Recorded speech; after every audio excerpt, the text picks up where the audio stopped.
Hello, sports soccer fans. I'm Kathy Nowak. And I'm Henry Redman. This week, the Rambler sports teams were unbeatable with a combined record of 6-0 as men's and women's basketball earned key wins. We'll also talk with the Jesuit in studio today to preview next week's Jesuit Jam. And with National Signing Week over, the men's soccer team added 5 new recruits. We'll take a look at all that and more coming up on the Rambler Sports Locker.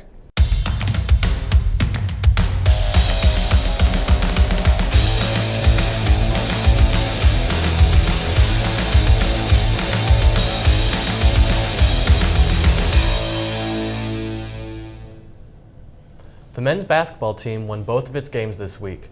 On Saturday, it had one of its most efficient games of the year, shooting 55% from the floor in a 73-59 trouncing of Southern Illinois. On Wednesday, the Ramblers got their second consecutive road win, surviving a 54-43 slugfest with Bradley. The Ramblers were led this week by senior forward Montel James, who notched his 4th double-double of the season on Saturday, all 4 of which have come in MVC play. James finished just 3 rebounds away from a 5th double-double against Bradley. The team followed one of its most efficient nights of the season with one of its worst. After putting on a clinic Saturday against the Salukis, the Ramblers shot just 37% from the floor. It was only the second time this season the team dipped below 40%. However, the defense held strong, keeping the Braves to just 29% shooting. The team will face Evansville on February the 14th at 3 p.m. in Gentile Arena. Taylor Manuel, a redshirt junior forward, was named the Missouri Valley Conference Player of the Week. This is a major accomplishment for Manuel. This marks the 3rd time this season that a Rambler has won this award. In Sunday's 67-54 win over Evansville, Manuel scored 19 points, 11 rebounds, making this game her 6th double-double this season. She currently holds high ranks in the league: 5th for scoring, 3rd for rebounding, 2nd for field goal percentage, and 5th for blocking. The Ramblers will play against Missouri State on Friday in Springfield, Missouri. Good luck, Ramblers. Now let's send it over to Trisha McCauley for this week's number on By the Numbers.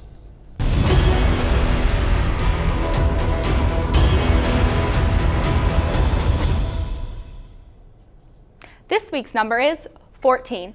14 points was the margin of victory of Super Bowl 50. The Denver Broncos defeated the Carolina Panthers 24-10. But it wasn't the quarterbacks who did most of the scoring. Of the 34 total points scored, 14 of them were made by the kickers. NBA All-Star Weekend is upon us, and the big game is on Sunday the 14th.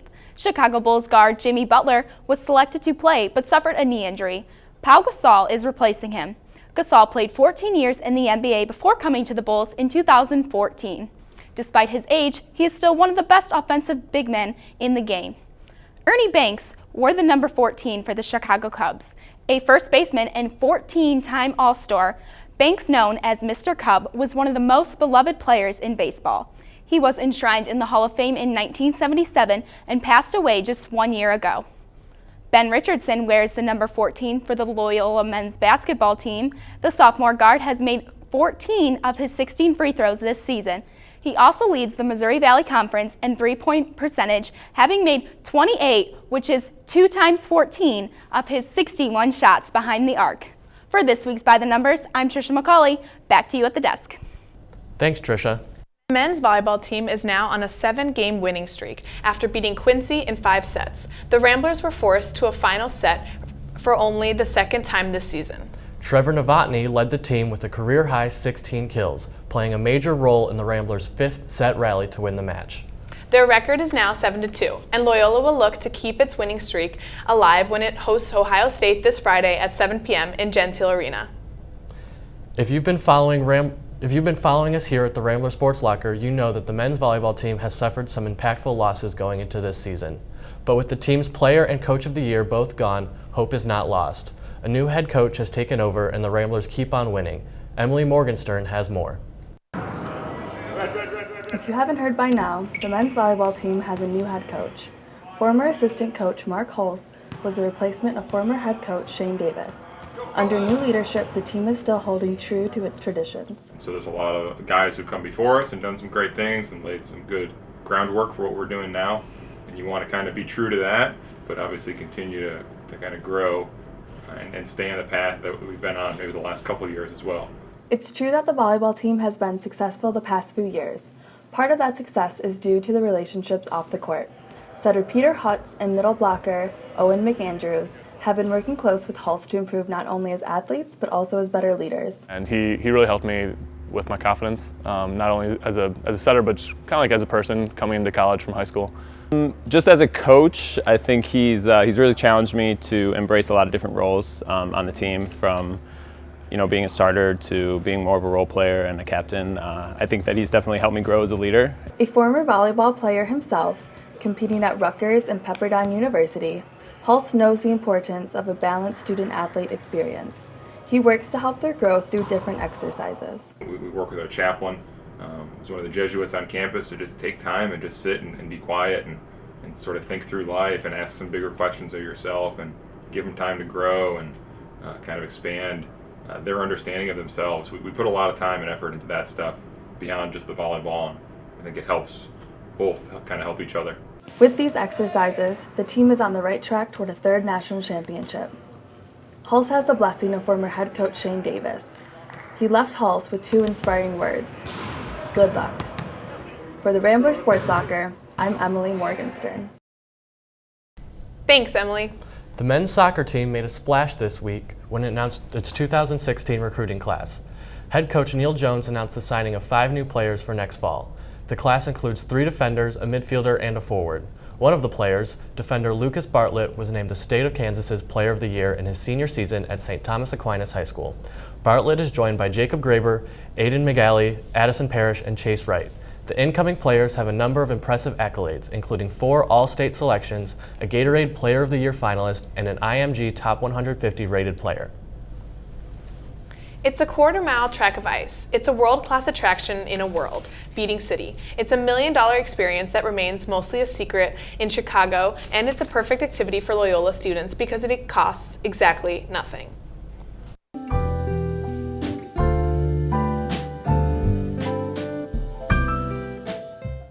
Oh man, this rink is awesome. I mean, it's just all the curves and it's got little dips and it's a quarter mile, so it's good exercise. It's right in the middle of the city. Look up, see the skyline. It's beautiful. I like it a lot.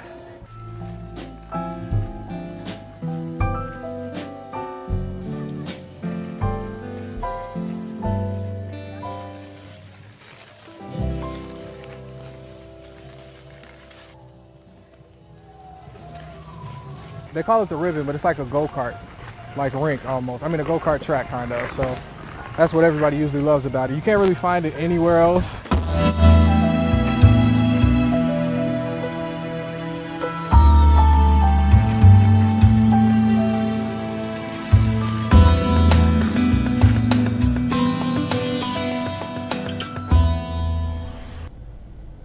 The ribbon is open until 8 during the weekdays and until 10 on Friday and Saturday. It is free to use the park, but skates are $12 if you don't own a pair. The skating ribbon isn't the only event Loyola students can go to this weekend. That's right, Henry, because it's that time of the year again. Jesuit Jam is right around the corner, and Blake Keller has an inside scoop on this year's event. Jesuit Jam is the annual basketball game hosted by the Jesuit community. As students know, the event offers free t-shirts, food, and drinks. But do students know how Jesuit Jam came about? Eric Immel is here with us tonight. Eric, welcome. Thanks very much for having me. Yeah, of course. Can you just give us a brief background on how Jesuit Jam started? Sure. I think it was about 16 years ago. And some of the younger Jesuits in our community, scholastics we're called, thought that it was important for us to build more of a community with the Loyola University as a whole. And so they had this crazy idea to take over most of the aspects of one of the men's basketball games. That is to say, we'll do the timeout entertainment, we'll do the halftime, we'll try and provide some free swag, we'll offer some food afterward, just as a way to engage the Loyola undergraduate population especially and let them know a little bit more about what it means to be a Jesuit university. Right. Yeah. So what can students expect at this year's event/game? You know, you got some of it. We sort of have a formula now. Yeah. You're going to get a free t-shirt if you show up on time. You're going to get some free pizza if you go to the after party right away. There's going to be a lot of Jesuits in attendance, guys from all areas of campus life, professors, administrators, students here as well. Love to show up in their clerical shirts and just mix with the students. Party. So, yeah, Live it up. Party. Yeah. Crazy. It's going to be wild. So I wanted to know, why is it important for the Jesuit community to host something like this for all the students on campus? Athletics is one way that community is built, and we want to make sure that we're able to highlight our place at this university. It is a Jesuit Catholic institution. We are deeply invested in the well-being of the school and of its students and of its athletic department. So it's just a great way to bridge the gap. I think it's important that we're there because not every student has an opportunity to meet personally and get to know a Jesuit. This is just a chance for us to be visible, for us to see y'all's faces as well, and really engage in that community that we care so deeply about. Yeah, very nice. And I know that it has a lot of show up. A lot of students come each year. Yeah, we get a crazy crowd. It's awesome. Probably more than regular. I feel like we tout that. I feel like we get a lot of people out. You tout it, yeah, I agree. So behind us is your guys' promotional video you guys put out every year. You're one of the stars I saw. I wouldn't say that. I mean, you're in it pretty often. I can spin a basketball on my finger, so they asked me to be in it. Okay, so. and that's worth something. Yeah. What was like the inspiration? I know you had the volleyball player Nick Olson in there. He did just, I'm a Rambler music video a couple weeks ago. So how did you guys draw your inspiration for this year's video and get the Nick Olson involved? Sure, if you've seen the Two Young Blurs video, super catchy. There's a guy in our community, Mike Martinez. He's the one rapping in the video, and he's a very talented guy, super creative. As soon as he heard it, he was on the team for Jesuit Jam. He thought, we've got to do a remix of this and use it as a promo opportunity for Jesuit Jam. So we got the beat from the volleyball guys, and then Mike wrote the lyrics. Miami Mike, he calls himself, he's from Miami. Okay. And then he recorded it, and we invited Nick to be a part of the shooting for the Jesuit Jam promo video. And yeah, I mean, we just have a great time with it. It's fun to be creative. We have guys who can do video, sound, creative musicians, all kinds of stuff. So that's kind of how it came to be. Yeah, I was telling you earlier, I was a little jealous of your guys' video skills. Hey, I'm not even that good. We try. I had nothing to do with this year's video. I have to be honest about that. All right, well, let's hope for another big turnout this year. I think it'll be good. Please Jesuit, come. Yeah, I definitely will make it. Jesuit Jam is next Wednesday, so make sure you make it and get your free t-shirts, free drinks, free food, and also free entertainment. Watch the Jesuits have a good time. Back to you guys at the desk. Thanks, Eric and Blake. Jesuit Jam will be on Wednesday, February 17th. Tip-off to the men's basketball game against the Panthers is at 7 p.m. We can feel the love in the air with Valentine's Day coming up this Sunday. We decided to go back in time to last Valentine's Day when Loyola athletes gave us their best sports-themed pickup lines. In honor of Valentine's Day, we had a handful of Loyola student athletes share some of their best pickup lines with us. Spoiler alert, they're sports themed. Take a look at how these players spit their game.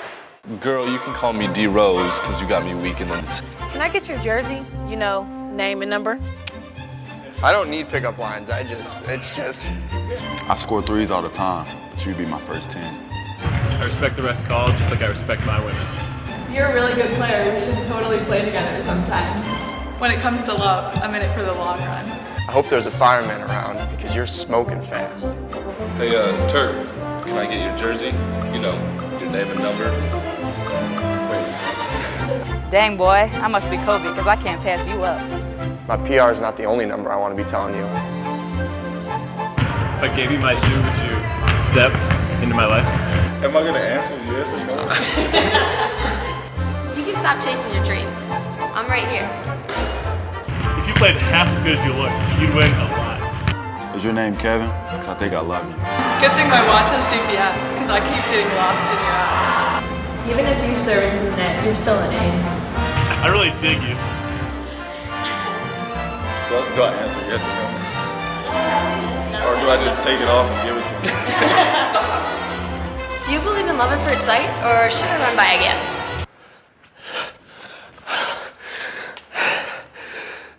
I don't know why I'm breathing so hard. I don't know if it was this run or if you're the one that just took my breath away. Practice 6 sets. Controversy surrounded the NHL All-Star Game this year, and our Rambler analysts debate who should vote on our All-Stars in the future.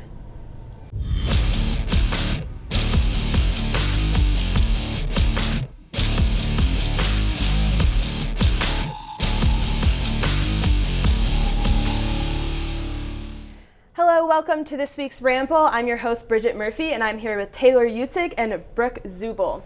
As the NFL draws the season to a close, we turn our eyes to the rink. The NHL put itself in an icy situation when they changed the format of their All-Star game.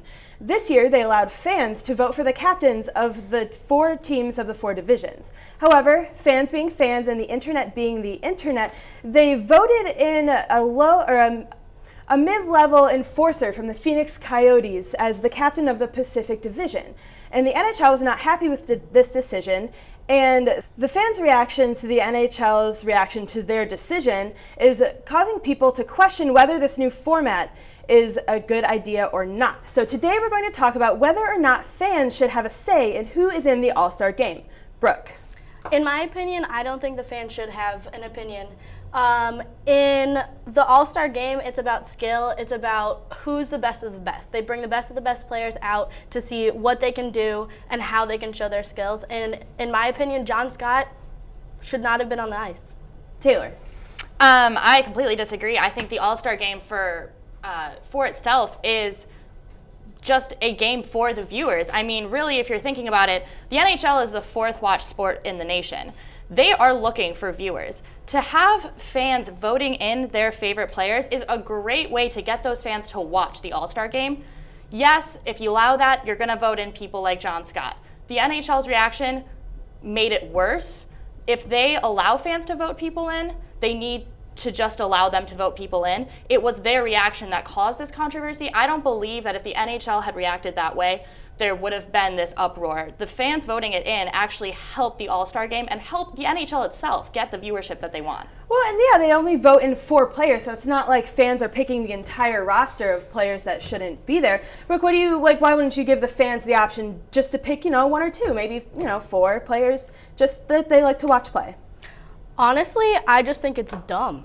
I mean, John Scott has played 11 games this past season.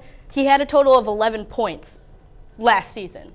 No way should that guy be on the All-Star ice. But would you have the same reaction, say, if they had voted somebody more well-known or better? In the future, do you think fans are going to continue to vote in players that are entertaining but not as high competition? Well, the thing about Scott was he was voted in. It started off kind of as a joke. And even getting that reaction, he knew that it wasn't because he was a great player. He was getting voted in because people just wanted to see him play. He kind of known for his roughhousing, for his fights. People wanted to see him play again. And he even tried to tell fans to vote other players in, but it's turned out to be a great thing for him. And if we remember looking back at that All-Star game, he ended up being the MVP. So he obviously has some talent. And I think it was a great way for him to showcase his talent. For him to be awarded the MVP for the All-Star game, he scored 2 goals. I think it shows that even though fans may choose players that the NHL doesn't think have that much talent, maybe they haven't shown it, they have only gotten to play 11 games in the season, you know what? He showed his stuff. And he made that NHL All-Star game entertaining to watch. Closing comments, where do we think this is going to go next year with the voting, not voting, the new format? Brooke. I mean, honestly, I think the NHL, if they were this upset about how the voting came out this past season, I think that they should just disband it, because they ended up having to move John Scott and his entire family with newborn children all the way across into a different country. So, I mean, I think if they want to do this, they should either have a select team that the fans can vote from that, because right now they're treating it as a joke. Taylor? Well, first of all, I want to address, he didn't, end up getting traded. They traded him to get him out of the All-Star game. So that reaction itself was completely the NHL's fault. They traded him so he wouldn't be in that All-Star game because they didn't want to see him there. Then there shouldn't have been voting in the first place. But no, because I think that those fans, they're going to be watching that game. It's for them. There's going to be some great players, but for John Scott, that was such a great opportunity for him. He made $90,000 off of that split $1 million that he won with that team, and that's almost more than he makes. He's not a well-paid hockey player. That was a big deal for him, and I think that's a great opportunity for him. And honestly, going forward, I think the NHL is going to make some changes. I think it's a mistake. I think fans should be continue to be able to vote for their favorite players because they want to see them play. Brooke, I'm going to go with you as the winner because I like what you're saying about giving maybe fans a little bit of a more constrained vote, because Hockey fans don't have the best reputation for being good sports or being people who are going to make the right decisions, and we want to keep players safe on the ice and keep it entertaining for everyone else. So I'm going to go with Brooke. Back to you at the desk. I don't know about you, but I don't think minor league players should be in an all-star game. At the very least, eliminate the write-in vote. I definitely agree with you, Henry. Want to join the conversation? Follow and like our social media handles below and tell us your thoughts. With that, that's all we have time for tonight. Thanks for tuning in. I'm Henry Redman. And I'm Kathy Nowak. Tune in to next week's episode for an up-to-date look at all things Rambler Sports. And as always, don't forget to turn out the lights.